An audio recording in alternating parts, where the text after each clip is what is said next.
Hi guys, samahan nyo kami. 4:00 siguro yun ng hapon. Bababa kami dyan ng dagat kasi nagkayayaan nga.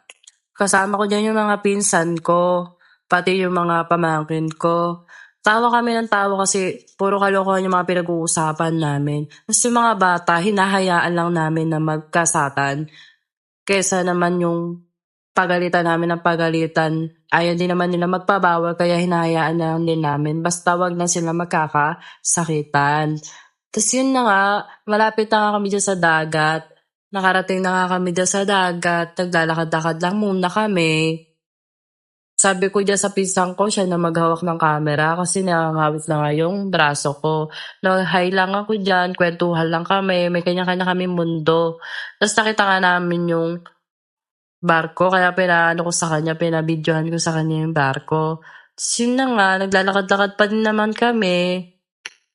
Nakaka-enjoy kasi ang tagal na panahon na naming hindi nakakababa ng dagat. Simula nung nalipat kami sa Pulang Lupa. Hindi tulad dati namin tinitirhan. 'Pag gusto mong bumaba ng dagat, nasa likod lang. Bababa ka lang talaga. Eh, ngayon hindi na gano'n kasi malayo na kami, kailangan pa namin tumawid sa tulay para lang makababa kami ng dagat. Kaya nung nagkayayaan, hindi na kami nagpatumpik-tumpik, bumaba na kami. 'Yan, pinicturan muna nila yung mga bata para naman daw may my days sila. Makukulit kasi yung mga 'yan, eh. Sa dami mga tagak. Alam niyo ba yung tagak na 'yan, yung kumakain ng mga isda diyan sa dagat? Ayan, ang dami namin nakukuha suso diyan, nag-enjoy talaga ako diyan kasi hindi ko akalain na ang dami palang suso ngayon. Kasi dati nung nanguha kami, wala kaming halos makuhang suso. Pero ngayon grabe, ang dami, halos dikit-dikit yung suso diyan. Kaya nag-enjoy kami, kuha kami ng kuha, ta's hindi na kami nagpansinan talaga, nanguha na lang kami ng nanguha. Kaya tawa ko ng tawa 'tong mga bata na 'to, talagang join na join sila sa pagkukuha ng mga suso. Enjoy na enjoy yung mga bata na 'yan. Nahiya lang naman namin kasi ngayon lang naman din sila nakapunta ng dagat, nakalabas ng bahay. Kaya hinahayaan lang namin. Kasi sa mga susunod, 'di na naman kami makakapunta ng dagat, lagi na naman kami nasa loob ng bahay. Kaya yun, 'di ba may kanya-kanya kaming mundo. Dami ko na rin nakukuha diyan, tapos ito naman isa nangangapa, nagsusubok siya na makakuha siya ng kabya. Kaso ang dalang ng kabya ngayon, eh. 'Yan, nawalan kami ng suso. Daming suso na alam niyo yung may tinatanggal na mapait diyan? 'Di ko kasi alam, 'pag lumaki siya ano siya, albakuta ba yun tawag dun? Ewan ko, something gano'n, pero pagka ano niya, pagka niluluto siya masarap. Kaya kaya kinuha na rin namin kasi sayang din, pang-ulam din naman 'yan, 'di ba? Sino nga, nangangapa nga kami diyan, naghahanap kami na puwede naming pagkapaan, baka sakaling makakuha kami ng mga kabya or halaan. Eh, kaso ang dalang puro siya yung puti lang, kantori kung tawagin sa amin. Pero ewan ko sa inyo guys kung ano ang tawag diyan sa inyo, pero sa amin kasi puro kantori, yung nakukuha lang namin yung maliliit na shell lang. Kaya kinuha na rin namin kasi sayang naman, eh, tapos puwede naman din siya himay-himayin para iluto, 'di ba? Kasi kuha lang kami ng kuha diyan habang nagkukuwentuhan ng mga kung ano-ano kalabas na mga kabalastugan. Ayan, tingnan mo yung bata na yan, patambling-tambling, pagkakulit-kulit. Pero yung mga bata na yan, tumutulong yan sa pagkuha ng shell, ha, kasi marunong naman sila. Pagkalaki ka talaga sa dagat, marunong kang mangapa, marunong kang kumuha.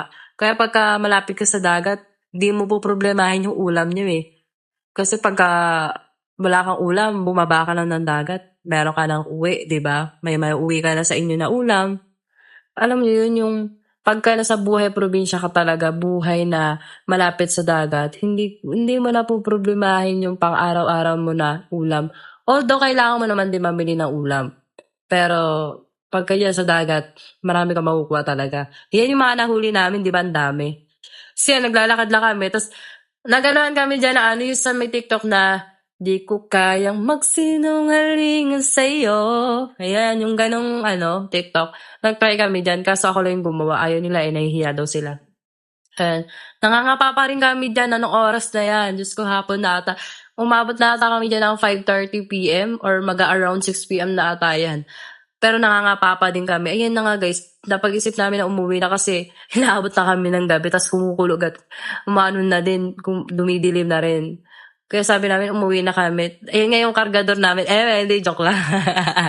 Ayun na nga yung tagabuhat namin yung lalaki. Yun si Jai.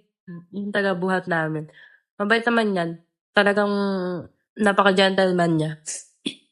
Ayan, tamang lakad lang kami habang pauwi. May kanya-kanya na kaming buhay dyan. Sabi ko nga kay Jai, umarap siya sa camera para makita siya kaso nahiya siya kaya ang bilis niya maglakad. Itong mga bata na lang mga binidyohan ko pati sarili ko, 'di ba? Ayan. Ngayon, lumapit ako kay Jai, ayaw mo pa magpakita sa camera. Ayan, nilapitan ko na siya. May isisend daw siya doon sa jowa niya na picture. Yan.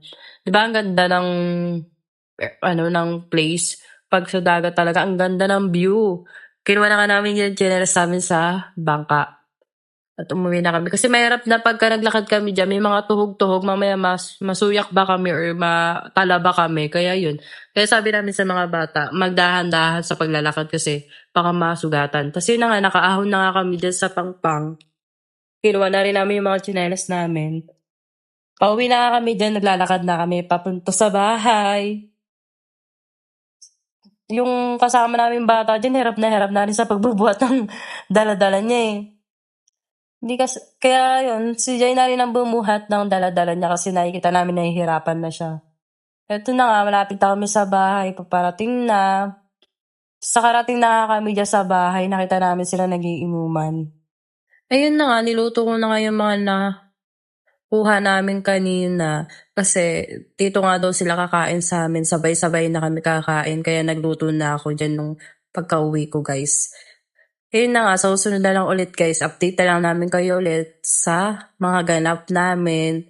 Bye bye guys, thank you for watching. Thank you guys, bye bye.